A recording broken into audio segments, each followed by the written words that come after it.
இயேசு கிறிஸ்துவின் இனிய நாமத்தினாலே உங்கள் அனைவரையும் அன்போடு வாழ்த்தி இந்த நிகழ்ச்சிக்குள் வரவேற்கிறோம்.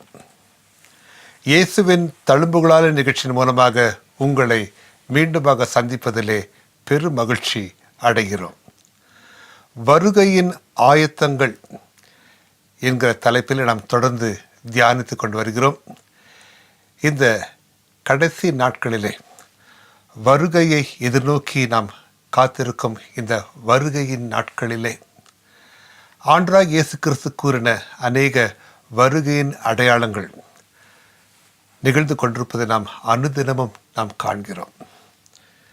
வருகையின் அடையாளங்கள் நிறைவேறி கொண்டிருக்கும் இந்த வேளையிலே அவருடைய வருகை மிகவும் சமீபமாக இருக்கும் இந்த காலகட்டத்திலே அவருடைய வருகைக்காக நாம் எவ்வாறு ஆயத்தப்படுவது, நம்மிலே எப்படிப்பட்ட ஆயத்தத்தை ஆண்டவர் எதிர்பார்க்கிறார் என்பதை நாம் தியானித்து வருகிறோம். முதல் ஆயத்தம் ரட்சிப்பு. இயேசு கிறிஸ்து மூலமாக நமக்கு கிடைக்கின்ற ரட்சிப்பு முதல் ஆயத்தம். இரண்டாவதாக இந்த நாளிலே ஆண்டவர் நம்மிடத்திலே காண விரும்புகிற அந்த ஆயத்தம் என்னவென்றால் ஜெப ஜீவியம்.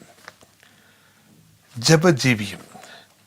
கர்த்தர் தம்முடைய வருகையிலே காண விரும்புவது ஜெபிக்கிற மனிதர்களை. ஆகவே தான் ஆண்டவர் தன்னுடைய கடைசி நாட்களிலே, இந்த உலகத்திலே வாழ்ந்த கடைசி நாட்களிலே தன் சீஷரிடம் தனித்து கூறின சில காரியங்களை நாம் வாசிக்க கேட்போம். எடுத்து வாசிப்போம். மார்க்கு எழுதின சுவிசேஷம் 13ஆம் அதிகாரம் 33ஆம் வசனம் முதல் எடுத்து வாசிக்கிறேன், கேளுங்கள். அக்காலத்தை நீங்கள் அறியாதபடியால் எச்சரிக்கையாய் இருங்கள், விழித்திருந்து ஜெபம் பண்ணுங்கள்.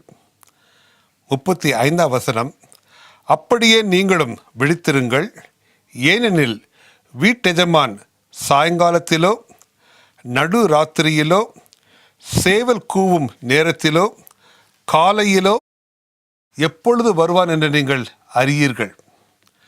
நீங்கள் நினையாத வேளையில் அவன் வந்து உங்களை தூங்குகிறவர்களாக கண்டுபிடியாதபடிக்கு விழித்திருங்கள். நான் உங்களுக்கு சொல்லுகிறதை எல்லாருக்கும் சொல்லுகிறேன், விழித்திருங்கள். ஆம், இயேசு கிறிஸ்து தாம் காட்டி கொடுக்கப்படும் அந்த ராத்திரியிலே கெத்செமனே தோட்டத்திலே சீஷர்களிடம் மீண்டும் மீண்டும் வலியுறுத்தி கூறின காரியம், நீங்கள் வஞ்சியாதபடிக்கு எச்சரிக்கையாயிருங்கள், சோதனைக்குட்படாதபடிக்கு ஜெபியுங்கள் என்று திரும்ப திரும்ப கூறினார். ஆவி உற்சாகம் உள்ளதுதான், மாம்சமோ பலவீனமானது. அந்த பலவீனத்தை மேற்கொள்வதற்காக நீங்கள் ஜெபியுங்கள் ஜெபியுங்கள் என்று அவர் பலமுறை வலியுறுத்தி கூறினார். அது மட்டுமல்ல, அவர் வருகையிலே அவருக்கு முன்பாக நாம் காணப்படுவதற்கு, பாத்திரமாக எண்ணப்படுவதற்கு முக்கியமான தேவை இடைவிடாமல் ஜெபம் பண்ணுவதே ஆகும். எடுத்து வாசிப்போம். லூக்கா எழுதின சுவிசேஷம் 21ஆம் அதிகாரம் 34ஆம் வசனம் முதல். உங்கள் இருதயங்கள் பெருந்திண்டியினாலும் வெறியினாலும் லௌகீக கவலையினாலும் பாரமடையாத படிக்கும், நீங்கள் நினையாத நேரத்தில் அந்த நாள் உங்கள் மேல் வராத படிக்கும் எச்சரிக்கையாயிருங்கள். பூமியிலெங்கும் குடியிருக்கிற அனைவர் மேலும் அது ஒரு கண்ணியைப் போல வரும். ஆகையால் இனி சம்பவிக்கப் போகிற இவைகளுக்கெல்லாம் நீங்கள் தப்பி மனுஷகுமாரனுக்கு முன்பாக நிற்க பாத்திரவான்களாக எண்ணப்படுவதற்கு எப்பொழுதும் ஜெபம் பண்ணி விழித்திருங்கள் என்றார். மனுஷகுமாரனுக்கு முன்பாக நிற்க பாத்திரவான்களாகும்படிக்கு நாம் எப்பொழுதும் விழித்து ஜெபிக்கிற மனிதராக காண வேண்டும்.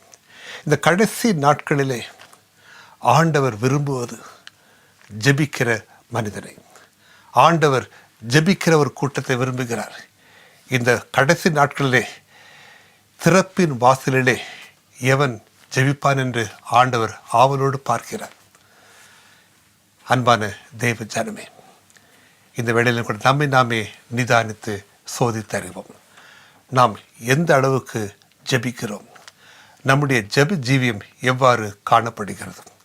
இயேசு கிறிஸ்து ஊழியத்தை துவங்கின நாட்களிலே தன் சீஷர்களுக்கு கற்றுக் கொடுத்த ஒரே ஒரு காரியம், எவ்வாறு ஜெபிக்க வேண்டும். அது மட்டுமல்ல, தான் காட்டி கொடுக்கப்படும் அந்த இரவிலே அவர் கூறின ஒரு முக்கியமான காரியம், 1 மணி நேரமாவது நீங்கள் என்னோடு கூட ஜெபிக்கக்கூடாது. அதே வார்த்தை இந்த வேளையிலே நம்மை நோக்கி கடந்து வருகிறது. அன்று தன் சீஷர்களுக்கு கூறின ஆண்டவர், என்னோடு கூட 1 மணி நேரமாவது நீங்கள் ஜெபிக்கக்கூடாதா? இந்த வேளையிலும் கூட நம் அன்பின் ஆண்டவர் உங்களை நோக்கி கூறுகிற காரியம், 1 மணி நேரமாவது நீங்கள் என்னோடு கூட ஜெபிக்கக்கூடாது. உங்களுக்கு கொடுக்கப்பட்ட 24 மணி நேரத்திலே அநேக காரியங்களை செய்கிறீர்கள். ஆனால் நான் கேட்பதெல்லாம் ஒரே 1 மணி நேரம். 1 மணி நேரமாவது என்னோடு கூட ஜெபிக்கக்கூடாதா? இந்த வேளையிலும் கூட ஒரு தீர்மானத்தை எடுப்போமா? இன்று முதல் என் ஆண்டவரோடு கூட இணைந்து 1 மணி நேரமாவது நான் ஜெபிக்கப் போகிறேன் என்ற ஒரு தீர்மானத்தை நாம் எடுப்போம். நம் அருமை ஆண்டவர் நமக்காக பரிந்து பேசுகிற தேவன். இப்பொழுதும் பரலோகத்திலே தேவனுடைய வலது பார்சத்திலே நமக்காக பரிந்து பேசிக் கொண்டிருக்கிறார். விண்ணப்பங்கள் வேண்டுதலை உங்களுக்காக எனக்காக ஏறெடுத்து கொண்டிருக்கிறார். அது மட்டுமல்ல, நமக்குள் இருக்கும் பரிசுத்த ஆவியானவர் வாக்கு கடங்காத பெருமூச்சுகளோடு நமக்காக விண்ணப்பங்களை வேண்டுதல்களை அவர் ஏறெடுத்து கொண்டிருக்கிறார். நாம் செய்ய வேண்டியது 1 மணி நேரமாவது நாம் ஜெபிக்க துவங்குவோம். அந்த 1 மணி நேர ஜெபம், அந்த ஜெபத்தை ஒரு பழக்கமாக நாம் ஏற்படுத்தி கொள்வோம். நாம் ஜெபிக்க அந்த 1 மணி நேர ஜெபத்தில் நாம் வளர வளர அந்த பழக்கம் நம் வாழ்க்கையின் வழக்கமாக மாறிவிடும். பின்பு நாளடைவிலே அந்த வழக்கம் நம்முடைய வாழ்க்கையாக மாறிவிடும். நம் அருமை ஆண்டவர் ஜெப ஜீவியத்திற்கு முன்மாதிரியாக இருந்தார். அவர் விடியற்காலை ஜெபித்தார், இருட்டோடு ஜெபித்தார், வனாந்தரத்தில் ஜெபித்தார், மலையின் மீது ஜெபித்தார். அவர் ஜெப ஜீவியம் அவர் வாழ்க்கையிலே ஒரு ஜெயத்தை கொண்டு வந்தது. அவர் இப்படியாக கூறினார். மத்தேயு 7ஆம் அதிகாரம் 7ஆம் வசனம் எடுத்து வாசிக்கிறேன், கேளுங்கள்.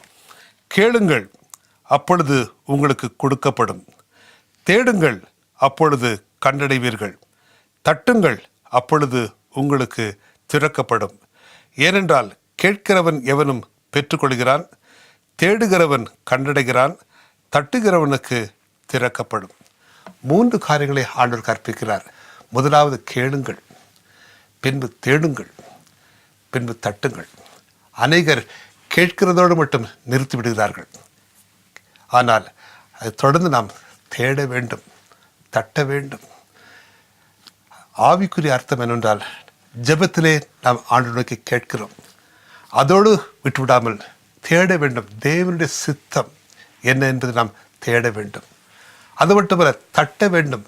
தேவனுடைய வாக்கு தத்தங்களை நாம் தட்டி பெற்றுக்கொள்ள வேண்டும். அந்த ஜெபம் ஒரு முழுமையான ஒரு ஜெபம். கேட்க வேண்டும், தேட வேண்டும், தட்ட வேண்டும். கேளுங்கள், உங்களுக்கு கொடுக்கப்படும். தேடுங்கள், கண்டடைவீர்கள். தட்டுங்கள், திறக்கப்படும்.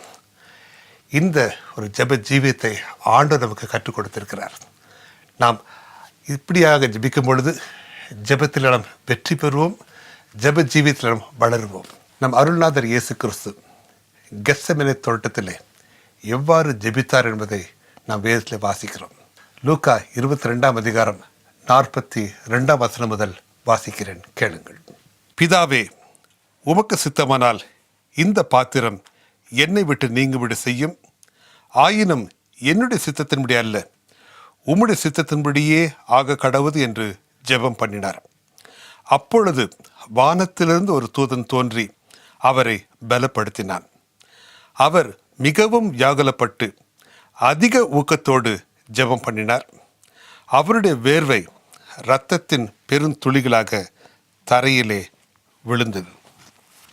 இங்கே காண்கிறோம், இயேசு கிறிஸ்து அந்த சூழ்நிலையிலே தன்னை பரிபூர்ணமாக கர்த்தருடைய பரிசுத்த சித்தத்திற்கு ஒப்பு கொடுத்தவராக ஜெபித்தார். பிதாவின் சித்தத்திற்கு ஒப்பு கொடுத்தவராக அவர் ஜெபத்தை ஏறெடுத்தார். அப்போ என்ன நடந்தது? வானத்திலிருந்து ஒரு தூதன் வந்து அவரை பலப்படுத்தினான் என்று வேதம் கூறுகிறது. அது மட்டுமல்ல, அதிக வியாகுலத்தோடு வேதனையோடு அவர் ஜெபித்தார், கண்ணீரோடு ஜெபித்தார். அவருடைய வேறு துளிகள் இரத்தத்தின் பெருந்துளிகளாக தரையிலே விழுந்தது என்று நாம் வாசிக்கிறோம். ஆம், ஜெபத்தின் மூலமாக நாம் பிதாவாகிய தேவனோடு ஒரு உறவை ஏற்படுத்திக் கொள்கிறோம்.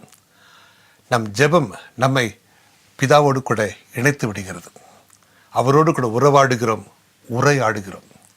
அந்த ஜெபம் முதலாவது நம்முடைய வாழ்க்கையிலே, நம்முடைய இருதயத்திலே ஒரு மாற்றத்தை கொண்டு வரும். நம் சிந்தையிலே மாற்றம், நம்முடைய மனதின் எண்ணங்களிலே ஒரு மாற்றம், விருப்பங்களிலே ஒரு மாற்றம். மாம்ச சிந்தை அகன்று தேவ சிந்தை நமக்குள் கடந்து வந்துவிடும். தொடர்ந்து ஜெபிக்கும் பொழுது நம் சூழ்நிலைகளை ஆண்டவர் மாற்றுகிறார். ஜெபிக்கும் பொழுது ஒரு புதிய வல்லமையை நாம் கர்த்தரிடத்தில் பெற்றுக்கொள்கிறோம்.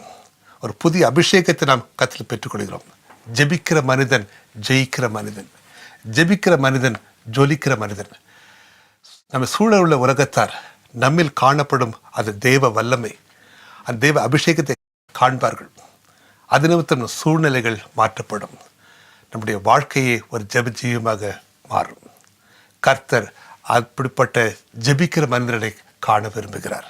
நம் ஜெப ஜீவியம் கர்த்தர் வருகிலே அவருக்கு முன்பாக நிற்க நாம் பாத்திரமானங்களாக எண்ணப்படுவோம். இந்த வேளையிலும் கூட ஒரு தீர்மானத்தை எடுப்போம். ஜெப நேரத்தை நீங்கள் அதிகப்படுத்திக் கொள்ளுங்கள். வாழ்க்கையிலே நீங்கள் வல்லமையையும் மாற்றத்தையும் நிச்சயமாகவே காண்பீர்கள். இயேசு தன்னுடைய சீஷர்கள் சிலரை கெத்செமனே தோட்டத்திற்கு ஜெபிக்கும்படியாக கொண்டு சென்றார். ஆனால் அவர்கள் ஜெபிக்க கூடாதபடிக்கு பிசாசானவன் அவள் வாழ்க்கையிலே ஒரு தடையை கொண்டு வந்தான்.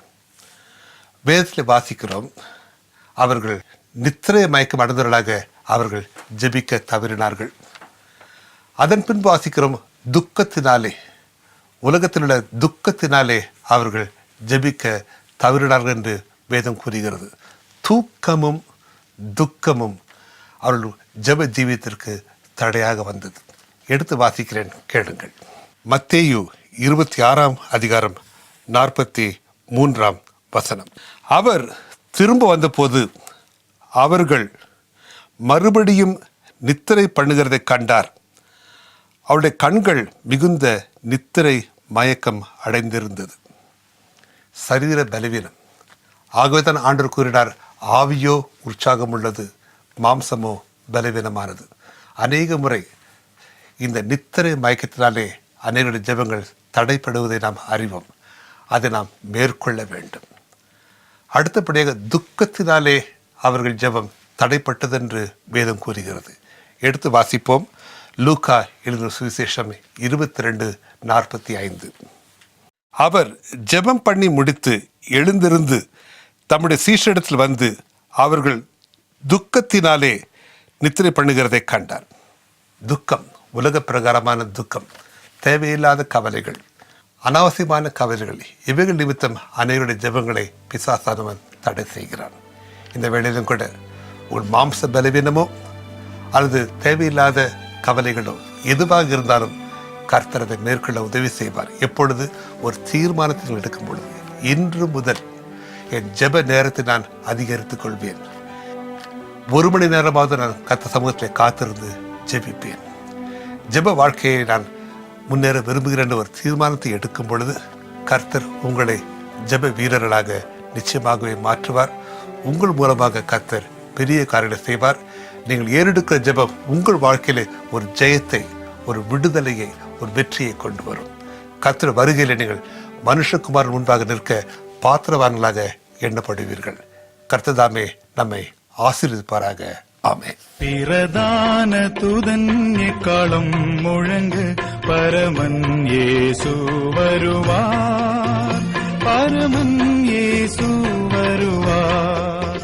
சாயங்காலத்திலோ நடுராவினிலோ செவல் கூவிடும் நேரத்திலோ, அதிகாலையிலோ எந்த வேளையிலோ பரமன் இயேசு வருவார்.